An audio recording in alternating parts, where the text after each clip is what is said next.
یہی لوگوں کو اخلاق حسنہ کا پیکر بنایا جا سکتا ہے، اسی کے ذریعے سے فتنہ و فساد کا کلا کما کیا جا سکتا ہے، اور اسی کی بدولت دنیا کو امن و سکون کا گہوارہ بنایا جا سکتا ہے۔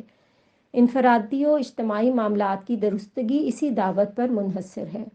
اب اگر یہ دعوت خدمت خلق کے ذریعے دی جائے تو اس کے اثرات کتنے مؤثر ہو سکتے ہیں، اس کا اندازہ دین میں خدمت خلق کے تصور کو سمجھنے سے ہی کیا جا سکتا ہے۔ خدمت خلق کا تصور بہت وسیع اور جامع ہے۔ یہ لفظ ایک وسیع مفہوم رکھتا ہے۔ خلق مخلوق کے معنی میں ہے، اور اس کا اطلاق روئے زمین پر رہنے والے ہر جاندار پر ہوتا ہے، اور ان سب کی حتی الامکان خدمت کرنا، ان کا خیال رکھنا ہمارا مذہبی و اخلاقی فریضہ ہے۔ دین میں خدمت خلق کے مقام کو سمجھنے سے اس کے وسیع تر مفہوم کو سمجھنا آسان ہو جائے گا۔ اگر ہم ایک دفعہ یہ سمجھ لیں کہ اللہ اور اس کے رسول صلی اللہ علیہ وسلم نے خدمت خلق کو اپنے دین میں اور اپنی تعلیمات میں کیا مقام دیا ہے، تو یہ بات خود بخود ہم پر واضح ہو جائے گی کہ اس کو دین میں یہ مقام کیوں حاصل ہے۔ اس لیے کیونکہ خدمت خلق ہی دعوت دین کی طرف کھلنے والا دروازہ ہے۔ اگر ہم اپنے رب، اپنے خالق سے متعارف ہو کر، اس کی قربت اختیار کر کے اس کائنات میں اللہ کے دین کی حاکمیت قائم کرنا چاہتے ہیں، ایزا امت مسلمہ دعوت دین کا کام سر انجام دینا چاہتے ہیں، تو اللہ کی مخلوق کی خدمت کو اپنا شعار بنانا ہوگا۔ تو آئیے قرآن و حدیث کی روشنی میں خدمت خلق کی اہمیت کو سمجھنے کی کوشش کرتے ہیں۔ ہم قرآن مجید میں جگہ جگہ دیکھتے ہیں کہ اللہ کی مخلوق کے لیے کچھ کرنے کا ذکر ایمان کے بعد سب سے پہلے کیا جاتا ہے، گویا یہ ایمان کا ایک لازمی تقاضا ہے، بلکہ ایمان کا ایک حصہ ہے۔ ہم سورہ بقرہ پڑھنا شروع نہیں کرتے کہ ایمان کے بعد اقامت صلاح کا، جو ایمان کی عملی صورت ہے، تذکرہ ہے، اور اس کے بعد ہم نے جو رزق دیا ہے اس میں سے خرچ کرتے ہیں کہ صفت کا ذکر آ جاتا ہے۔ یہ بات بھی واضح رہے کہ رزق سے مراد محض مال نہیں ہے، بلکہ رزق کا لفظ اللہ تعالیٰ نے مال کے علاوہ ہر اس چیز کے لیے استعمال کیا ہے جو اس نے ہمیں بخشی ہے۔ ہمارا وقت بھی اس کا رزق ہے، عمر بھی اس کا دیا ہوا رزق ہے، اور دل و دماغ بھی اس کے دیے ہوئے رزق کے اندر شامل ہیں۔ ہمارا جسم بھی اس کا دیا ہوا رزق ہے۔ غرض ہم کو جو کچھ بھی اللہ تعالیٰ نے دیا ہے وہ سب اس کا رزق ہے۔ صرف مال ہی رزق نہیں ہے، مطلب یہ کہ جو کچھ رزق کی شکل میں اللہ نے دیا ہے اس کو خرچ کرتے ہیں، اسے مومن کی ایک صفت قرار دیا گیا ہے۔ اسی طرح سورۃ المدثر میں ہے کہ جو لوگ جہنم میں ڈالے جائیں گے ان سے اصحاب الیمین جو جنت میں ہوں گے پوچھیں گے تمہیں کیا چیز دوزخ میں لے گئی ہے؟ وہ کہیں گے ہم نماز پڑھنے والوں میں سے نہ تھے اور مسکین کو کھانا نہیں کھلاتے تھے۔ یہاں بھی پہلے تو نماز کا ذکر آیا ہے جو کہ ایمان کا عملی ثبوت ہے، اور اس کے فوری بعد یہ کہ ہم مسکین کو کھانا نہیں کھلاتے تھے۔ یہ بھی بہت صاف صاف بتا رہا ہے کہ اللہ کی نظر میں مخلوق کی خدمت کا کیا مقام ہے۔ تعلیمات نبی صلی اللہ علیہ وسلم کی روشنی میں خدمت خلق کو سمجھنے کی کوشش کرتے ہیں۔ نبی کریم صلی اللہ علیہ وسلم کی پوری دعوت میں شروع سے آخر تک برابر اس بات کا ذکر ہے۔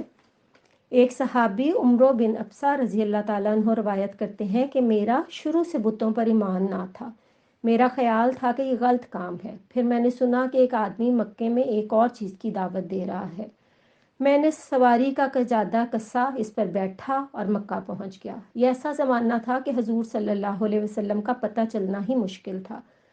میں نے آپ صلی اللہ علیہ وسلم کا پتہ لیا اور آپ صلی اللہ علیہ وسلم سے ملا اور پوچھا آپ صلی اللہ علیہ وسلم کون ہیں؟ آپ نے کہا میں نبی ہوں۔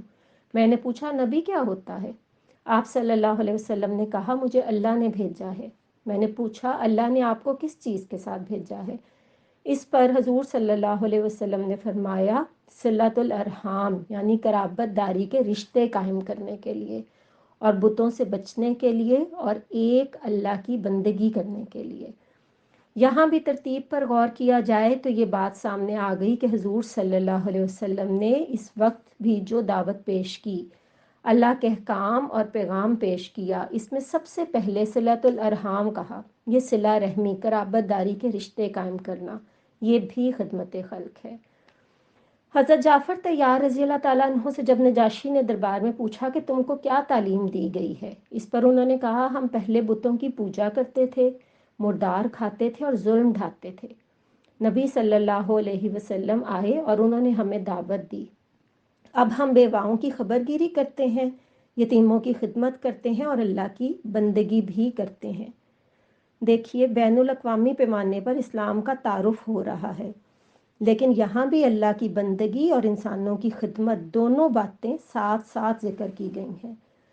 جب نبی کریم صلی اللہ علیہ وسلم ایک نیا دین، ایک نئی ریاست، ایک نئی تہذیب قائم کرنے کے لیے مدینہ تشریف لائے اور آپ صلی اللہ علیہ وسلم نے پہلا خطبہ دیا تو ارشاد فرمایا افش السلام واطعموا الطعام وصلوا الناس القیام وادخلوا الجنۃ بالسلام۔ یہاں 4 باتیں فرمائی گئی ہیں۔ پہلی یہ کہ سلام پھیلاؤ، یعنی سلامتی پھیلاؤ، اپنی زبان اور اپنے رویے سے دونوں کو سلامتی کا نمونہ بناؤ، یہ بھی خدمت خلق کی ایک صورت ہے۔ دوسری یہ کہ کھانا کھلاؤ، یعنی جو ضرورت مند ہیں، بھوکے ہیں، ان کو کھانا کھلاؤ۔ تیسری یہ کہ جب لوگ سوتے ہوں تو نماز پڑھو، اور چوتھی یہ کہ جنت میں سیدھے سیدھے داخل ہو جاؤ۔ گویا جو نئی تہذیب، نئی ریاست اور نیا معاشرہ بننے والا تھا، اس کو آپ صلی اللہ علیہ وسلم نے پہلی ہدایت کے طور پر یہ 3 باتیں کہیں اور جنت کے داخلے کی بشارت بھی انہی 3 چیزوں کے ساتھ وابستہ کی۔ اس بات سے ہی اندازہ لگایا جا سکتا ہے کہ اللہ کے بندوں کی خدمت کا کتنا اہم کام ہے، جس کو قرآن مجید نے اور اللہ کے نبی صلی اللہ علیہ وسلم نے یہ مقام عطا فرمایا۔ تو اگر قرآن و حدیث کی روشنی میں ہم یہ کہیں کہ ایک پہلو سے سارے دین کا مقصد ہی خدمت خلق ہے، تو یہ بات غلط نہیں ہوگی، اور ساتھ میں اگر یہ بات بھی کہی جائے کہ دین کا مقصد ہی دعوت دین ہے، دعویٰ ہے، تو یہ بھی کچھ غلط نہ ہوگا، یعنی دعویٰ اور خدمت خلق لازم و ملزوم ٹھہرے۔ دین کا مقصد یہ بھی ہے کہ لوگوں کو جہنم میں گرنے سے بچایا جائے۔ اگر کسی کا گھر جل رہا ہو اور اس کو بچایا جائے تو یہ خدمت خلق ہے، اور اگر موت کے بعد وہ آگ میں گرنے والا ہو اور اس کو بچایا جائے تو کیا یہ خدمت خلق نہیں ہے؟ یقیناً یہ بھی خدمت خلق ہے، اور دعویٰ کی تعریف بھی یہی ہے۔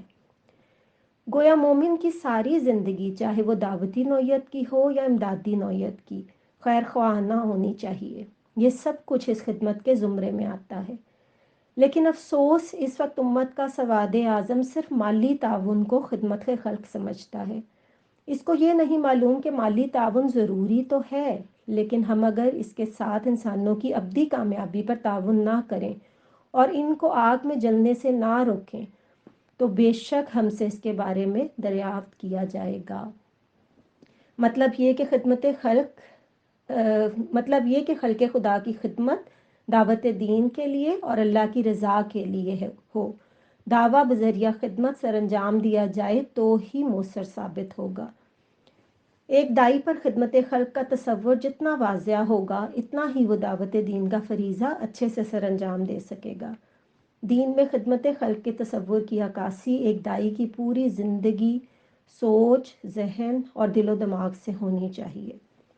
ہمارے پیارے نبی صلی اللہ علیہ وسلم کی پوری زندگی اس خدمت کی جیتی جاگتی تصویر ہے۔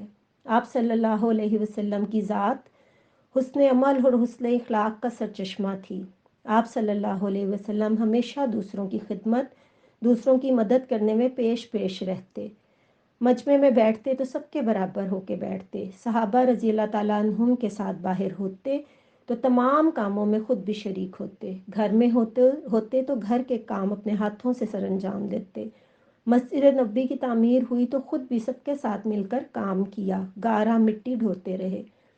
غزوہ خندق کے موقع پر ایک صحابی رضی اللہ تعالیٰ عنہ رسول اکرم صلی اللہ علیہ وسلم کی خدمت میں حاضر ہوئے، اپنا دامن اٹھا کر پیٹھ پر بندھا ہوا پتھر دکھایا اور عرض کی، اے اللہ کے رسول صلی اللہ علیہ وسلم، میں نے شدت بھوک سے پیٹ پر پتھر باندھ رکھا ہے۔ آپ صلی اللہ علیہ وسلم نے کوئی واعظ و نصیحت نہیں فرمائی، حالات کی سنگینی اور صحابہ کرام رضی اللہ تعالیٰ عنہم کی ابتلاء و آزمائش کا نقشہ نہیں کھینچا، خشک لب و لہجے میں صبر کی تلقین نہیں فرمائی، بلکہ جواب میں اپنے بطن مبارک سے چادر ہٹائی تو شکایت کرنے والا یہ دیکھ کر کہ اللہ کے رسول صلی اللہ علیہ وسلم نے اپنے پیٹ پر ایک کی بجائے 2 پتھر باندھ رکھے ہیں۔ اپنی شکایت پر خود ہی پشیمان ہو گیا۔ اللہ اکبر۔ خدمت خلق کا سب سے کمتر درجہ لیکن شاید سب سے اہم درجہ یہی ہے کہ آدمی اپنی ذات سے کسی کو تکلیف نہ پہنچائے۔ ہم کوئی بھی خدمت نہ کر سکتے ہوں، لیکن خدمت کے اس پہلو سے تو کوئی عذر پیش نہیں کیا جا سکتا۔ ایک آدمی کہہ سکتا ہے کہ میری جیب میں پیسہ نہیں ہے، کھانا کیسے کھلاؤں، وقت نہیں ملتا، یتیموں اور بیواؤں کی خبرگیری کیسے کروں، لیکن کوئی بھی انسان ایسا نہیں ہے جس کے بس سے یہ چیز باہر ہو کہ وہ اپنی ذات سے کسی کو تکلیف نہ پہنچائے۔ اس میں کچھ خرچ نہیں ہوتا، سوائے اس کے کہ اپنے دل میں کچھ چیزیں ہوتی ہیں جنہیں قربان کرنا پڑتا ہے، کنٹرول کرنا پڑتا ہے، دوسروں کی فیلنگز کا احساس کرنا پڑتا ہے، زبان پر قابو رکھنا ہوتا ہے۔ دیکھا جائے تو دین کی تعلیمات کا بنیادی اصول ہی یہی ہے کہ کوئی مخلوق خدا کو ایذا نہ پہنچائے۔ اگر یہ حکم ہے کہ 3 آدمی ہوں تو 2 آدمی الگ ہو کر بات نہ کریں تو اس کی حکمت بھی یہی ہے کہ تیسرے کو تکلیف ہوگی۔ پھر اگر یہ حکم ہے کہ آدمی کسی کے گھر جائے تو 3 بار دروازہ کھٹکائے، دروازہ نہ کھلے تو واپس چلا جائے، بغیر اجازت داخل نہ ہو، تو یہ بھی اسی لیے ہے۔ مطلب اسلام کے جس حکم پر بھی غور کیا جائے یہی پہلو سامنے آئے گا، یہی حکمت واضح ہوگی کہ انسان کو تکلیف نہ پہنچائے، اور خدمت خلق کی بنیاد اور روح بھی یہی ہے۔ خدمت خلق دینے، خرچ کرنے اور انفاق کرنے کا بھی نام ہے۔ کھانا کھلانا، علاج کروانا، مدد کرنا، سب اس کے اندر آتا ہے۔ دینے کے اندر جو چیز آدمی کو سب سے زیادہ پیاری ہے وہ ہے مال و دولت۔ ویسے تو وقت بھی ہے اور بھی بہت سی چیز انسان کو پیاری ہوتی ہیں، لیکن عزت و آبرو کے بعد سب سے پیاری چیز پیسہ ہی ہوتا ہے۔ اس لیے جہاں بھی خدمت خلق کا ذکر آیا ہے وہاں پر دوسروں پر خرچ کرنے کی ترغیب دی گئی ہے۔ مقصد یہ ہے کہ جو مال اللہ نے ہمیں دیا ہے، جس سے ہمیں بڑی محبت ہے، اسے اللہ کی راہ میں دوسروں پر خرچ کرنا ہے۔ لہٰذا کنجوسی سے مال کو بچانے کی بجائے کھلے دل اور کھلے ہاتھ سے اللہ کی راہ میں دینا، یہ بھی خدمت خلق ہے۔ مال دینے کے لیے مال کا ہونا ضروری ہے، لیکن بہت زیادہ ہونا ضروری نہیں۔ اپنا مال قربان کرنا، اللہ کی راہ میں دینا، مال کی محبت دل سے نکالنا، اس کے بغیر خدمت خلق نہیں ہو سکتی۔ مال کی محبت دل میں ہو تو آدمی کی ترجیحات بدل جاتی ہیں، وہ خود غرض ہو جاتا ہے، صرف اپنی بھلائی کا سوچتا ہے۔ ایسا انسان ایک دائی کیسے ہو سکتا ہے؟ دعویٰ کا کام کیسے سر انجام دے سکتا ہے؟ دعویٰ کے لیے خدمت خلق کی ایک صورت یہ بھی ہے کہ اللہ نے انسان کو جو وقت، جسم و جان، صلاحیتیں، توانائیاں عطا کی ہیں، انہیں راہ خدا میں لگائے۔ اس کی بے شمار صورتیں ہیں جو نبی کریم صلی اللہ علیہ وسلم نے تعلیم فرمائیں۔ آپ صلی اللہ علیہ وسلم نے فرمایا اگر بھائی کے ڈول میں پانی ڈال دو یہ بھی خدمت خلق ہے۔ اگر کسی کو سواری پر ہاتھ پکڑ کر بٹھا دو تو یہ بھی خدمت خلق ہے۔ اگر اندھے کو راستہ نہیں ملتا، تم نے اسے راستہ بتا دیا تو یہ بھی خدمت خلق کا کام ہے۔ کسی کے لیے کچھ کما کر اس کی مدد کر دی تو یہ بھی خدمت خلق ہے۔ کسی کو سودا سلف لا دینا بھی خدمت ہے۔ محلے کے اندر کوئی عورت بوڑھی یا بیوہ ہے، جاتے جاتے اس کی طبیعت پوچھ لی تو یہ بھی خدمت ہے۔ اور اسی طرح کی بے شمار صورتیں ہیں جن سے آدمی اپنے جسم و جان سے دوسروں کی خدمت کر سکتا ہے۔ اس کے علاوہ آدمی ایسی بات کہے کہ جو دوسرے کے دل کو خوش کر دے، اس کو نفع پہنچائے۔ ایک حدیث میں یہ بات بھی کہی گئی ہے کہ اگر کھجور کا ایک ٹکڑا بھی راہ خدا میں دینے کے لیے نہ ہو تو اچھی بات کے ذریعے اس آگ سے بچو۔ کم از کم یہ بات تو ایسی ہے جو آدمی ضرور ہی کر سکتا ہے۔ ایک اچھی اور میٹھی بات منہ سے نکالنے میں نہ پیسہ لگتا ہے نہ دنڈی، بلکہ کچھ بھی نہیں لگتا۔ مسکرا کر ملنے سے، مسکرا کر دیکھنے سے، اچھی اور میٹھی بات کرنے سے کچھ بھی خرچ نہیں ہوتا۔ پھر آدمی اس میں بخل کیوں کرے؟ کنجوسی اور تنگ دلی کا مظاہرہ کیوں کرے؟ اچھی بات کر دینے سے آدمی کا دل کتنا خوش ہوتا ہے، اس کا اندازہ اس بات سے لگایا جا سکتا ہے کہ پیسے دینے سے وہ فائدہ نہیں ہوتا جو میٹھی بات سے ہوتا ہے۔ پیسہ روک دینے سے دل پر وہ زخم نہیں لگتا جو کڑوی بات سے لگتا ہے۔ کڑوی بات کا زخم کسی طرح نہیں مٹتا۔ تلوار یا بندوق کا زخم دواؤں سے مٹ جاتا ہے، مندمل ہو جاتا ہے، لیکن کڑوی بات کا زخم جب دل پر لگتا ہے تو کوئی مرہم اس پر کام نہیں کرتا۔ چنانچہ اگر کھجور کا ایک ٹکڑا بھی نہ ہو تو نبی کریم صلی اللہ علیہ وسلم نے فرمایا کہ پھر اچھی بات سے اپنے آپ کو آگ سے بچاؤ۔ اس کے علاوہ اجتماعی سطح پر منظم ہو کر خدمت خلق کے کام کیے جا سکتے ہیں، جیسے ایسی تنظیمیں بنانا جن کے تحت لوگوں کے مسائل حل کیے جائیں، یتیموں کو کھانا کھلایا جائے، جن مقروض افراد کی گردنیں قرض کے بوجھ تلے دبی ہوئی ہیں ان کے سر سے قرض کا بوجھ اتارا جائے، جو لوگ دوسروں کے ظلم کی چکی میں پس رہے ہوں ان کو ظلم سے نجات دلوائی جائے، انصاف دلوایا جائے، بے روزگاروں کی مالی مدد کی جائے، روزگار فراہم کرنے کی کوشش کی جائے۔ نیکی اور خدمت خلق کے اس طرح کے بہت سے کام ہیں، اگر ان کی اہمیت، فضیلت اور ان کے لیے اللہ نے جو اجر رکھا ہے وہ لوگوں کو بتا کر ان سے مدد مانگی جائے، انہیں بھی ساتھ شامل کیا جائے تو اجتماعی سطح پر بہت اچھے طریقے سے خدمت خلق کا کام سر انجام دیا جا سکتا ہے۔ شاعر نے کیا خوب کہا ہے وہی لوگ جہاں میں اچھے آتے ہیں جو کام دوسروں کے۔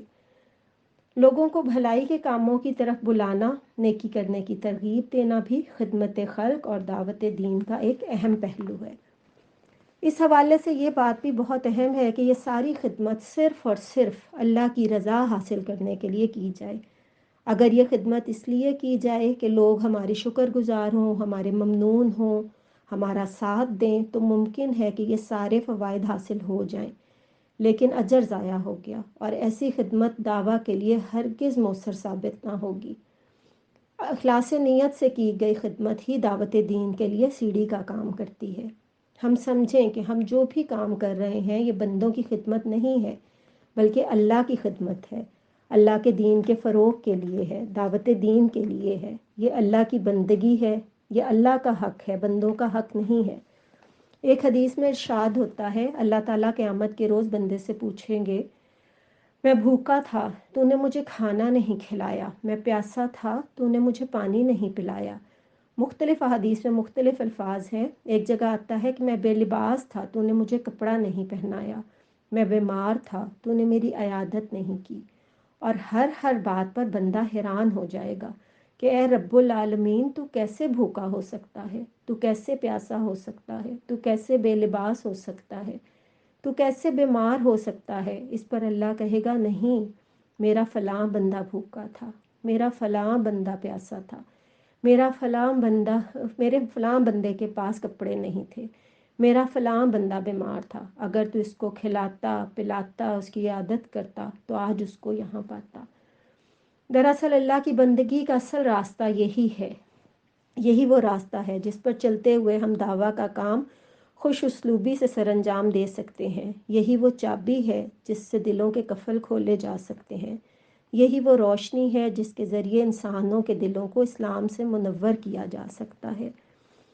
خدمت خلق کا کام اس قدر اہمیت کا حامل ہے کہ جب ہم اس کام کے ذریعے عالم انسانیت کے لیے اللہ کے نبی صلی اللہ علیہ وسلم کی طرح رحمت بن جائیں گے تو اس وقت ہمارے وہ خواب بھی پورے ہوں گے جو ہم دنیا میں دین کے غلبے اور اس کی اقامت کے لیے دیکھتے ہیں انشاءاللہ۔ تو آئیے آج یہ عہد کرتے ہیں کہ ہم دین کے سچے داعی بننے کے لیے اس خدمت کو سر انجام دیں گے، پھر چاہے ہمارے گھر ہوں یا ہماری سوسائٹی، انفرادی یا اجتماعی، جس بھی پہلو میں یہ خدمت سر انجام دے سکوں تو ضرور دوں گی۔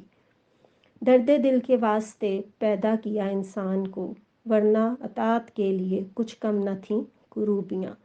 وآخر دعواہم ان الحمد للہ رب العالمین۔